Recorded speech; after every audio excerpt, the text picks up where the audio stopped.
Labor's autumn budget has detonated like a political landmine, and at the center of the blast is Chancellor Rachel Reeves' family's EV owners, and even green advocates are furious, accusing Reeves of betraying her own climate promises. Critics are calling it a war on ordinary drivers, with Reeves's policy shifts threatening to crush electric vehicle adoption, derail net zero goals, and alienate key voter groups as outrage spreads. Across the nation, we're left asking, how did Labor's so-called green agenda descend into chaos so quickly? The controversy began with Reeves' decision to scrap the long-standing tax exemption for electric vehicles EVs. The change, which takes effect in April 2024, will hit families where it hurts the most, their wallets. Electric vehicles priced above £40,000, a category that now includes the majority of mid-range family-friendly electric cars, will be subject to a luxury car tax of £425 annually for 5 years, combined with a new vehicle excise duty VAT of £10 in the first year and £15 annually thereafter. EV owners will be facing over £3,100 in additional costs during the first 6 years of ownership. This policy reversal is a dramatic departure from Labor's previous stance on green incentives. Until now, electric vehicles had been exempt from these charges to encourage adoption and help the UK meet its ambitious climate targets. Reeves' decision to end these benefits has sent shock waves through the industry and sparked a wave of anger among drivers. Many are accusing Labour of abandoning its climate commitments in favor of short-term revenue gains. What's particularly infuriating for many is the outdated threshold for the luxury car tax. The £40,000 limit has remained static since its introduction in 2017, despite years of inflation and rising vehicle prices. Adjusted for inflation, the threshold would now be closer to £5.51, 127, sparing many family-focused EVs from the surcharge. Instead, vehicles like the Volkswagen ID3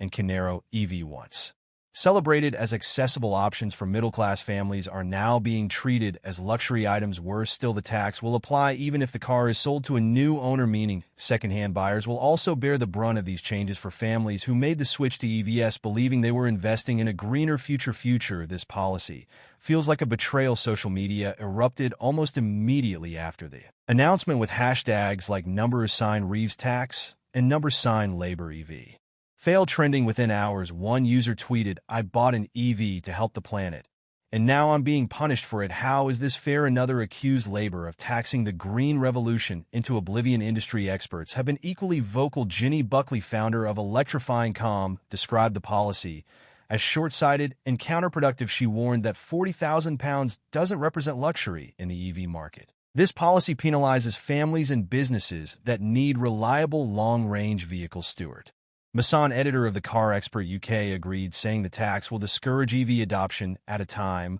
when it is desperately needed. This decision will slow progress toward net zero goals. He said it's poorly sought out and risks alienating key voter groups. Labour can't afford to lose the timing of Reeves's policy. Couldn't be worse. EV adoption in the UK is already falling short of targets, with electric cars accounting for just 18% of new vehicle sales, far below the 22% needed to stay on track for net zero goals. Experts warn that the new taxes will further dampen demand, pushing the UK even further off course.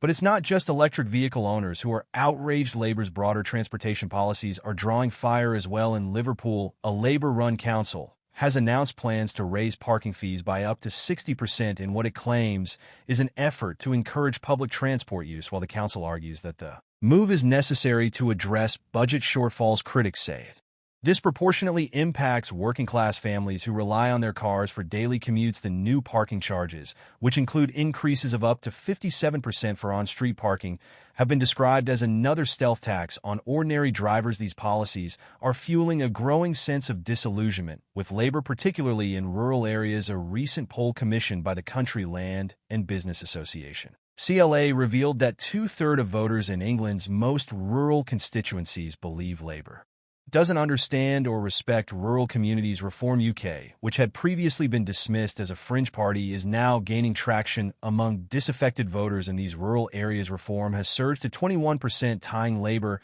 and trailing the Conservatives by just 13 points. The countryside backlash has been particularly fierce over Labour's proposed changes to inheritance tax, which could devastate family farms. The new rules, set to take effect in April 2026, will limit full tax relief to the first one. million pounds of farmland and assets, with anything above that subject to a 20% tax. The CLA has warned that these changes could wipe out profits for many farms, making them financially unsustainable. Farmers have already staged protests over the issue, and another major demonstration is planned for December 11th, with organizers warning that nothing is off limits. The pressure is mounting on Reeves, and the labor leadership within the party murmur of dissent are growing louder as MPSN marginal constituencies fear the fallout from these policies could cost them their seats. Tomorrow's opposition day in Parliament is expected to be a critical test. The Conservatives are planning to force a vote on the family farm tax, putting Labour MPs in rural constituencies in an impossible position. Will they stand with their constituents and risk defying party leadership, or will they toe the line and face a voter backlash? Public opinion appears to be shifting rapidly. A recent poll found that 57% of voters now trust Labour less than they did before the autumn budget, with rural voters particularly disillusioned. Labour had hoped the budget would demonstrate the party's competence and vision for the future. Instead, it has sparked a wave of anger and disillusionment that could have lasting consequences. Reeves's decision to target electric vehicles, a cornerstone of the UK's green agenda, has left many questioning Labour commitment to fighting climate change. For drivers who invested in EVs, believing they were part of the solution, this feels like a slap in the face, with protests, parliamentary showdowns, and public outrage all intensifying. Labour finds itself at a crossroads. Will Reeves double down on her policies, or will she bow to public pressure and reverse course? The stakes couldn't be higher, and the fallout from this scandal is far from over. One thing is certain: the road to net zero has never looked more uncertain. If you're as shocked as we are by these developments, hit that like button and share your thoughts in the comments. Don't forget to subscribe for more explosive updates on UK politics and the scandals that shape our future.